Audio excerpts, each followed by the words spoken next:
पुढची महत्त्वाची बातमी आपण पाहूयात। नाशिकचे महापौर आणि उपमहापौर 1.25 वर्षांसाठी असल्याची माहिती सूत्रांच्या वतीने प्राप्त होते।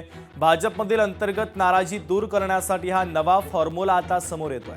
महापौर उपमहापौर यांच्या नावाच्या घोषणेनंतर सुनील केदार यांनी राजीनामा दिला होता, तर 1.25 वर्षानंतर पुन्हा दुसऱ्याला संधी देण्यात येईल असं आश्वासन सुनील केदार यांनी त्यानंतर राजीनामा मागे घेतल्याचं देखील कळतंय।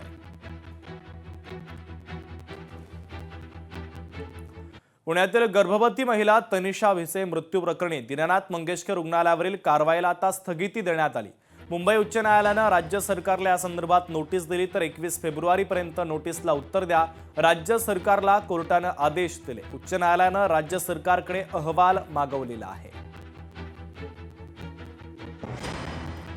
नागपूर पालिकेच्या पाणीपुरवठा विभागाने मनमानी कार्यप्रणाली सेवानिवृत्त नागरिकाला 43,234 रुपयांचं पाणी बिल पाठवलं।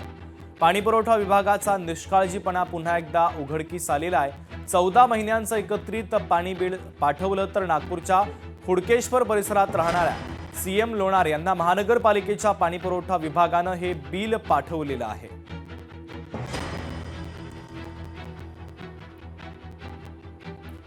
वाशीमध्ये जलजीवन मिशन योजनेचा बट्ट्याबोळ झाला। कंत्राटदाराच्या हलगर्जीपणामुळे गावात पिण्याच्या पाण्याचे हाल होतात।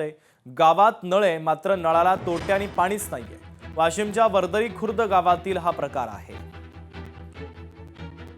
तर कंत्राटदाराच्या हलगर्जीपणामुळे पिण्याच्या पाण्याचे हाल होत असल्याचं चित्र आहे। वाशिमच्या वर्दरी खुर्द गावातील नागरिकांना पिण्याच्या पाण्यापासून वंचित राहावं लागतंय।